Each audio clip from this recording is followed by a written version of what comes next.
कराल ते थोडी पाया पडिलो बराडी. अतिशय दयाळू आहेत भगवान भोलेनाथ, एवढे दयाळू आहेत परंतु तुम्हीच निष्ठुर आहेत.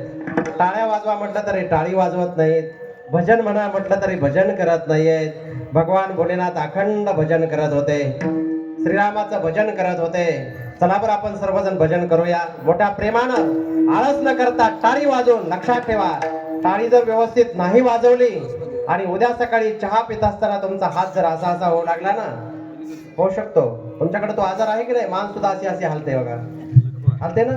कोणता आजार म्हणतात त्याला? लकवा लकवा लकवा लकवा लकवा लकवा लकवा लकवा म्हणतात ना.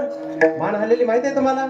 जर टाळी नाही वाजवली आणि उद्या जर चहा पिताना मान हलायला लागले, हात हलायला लागले तर आपण काय जिम्मेदार नाहीये. मी आता कार्यक्रम झाला की लगेच निघून जाणार आहे. बघा तुमची इच्छा काय करायचंय ते बघूया. टाळी वाजवताय की नाही आहे? साई राम जय राम जय जय राम.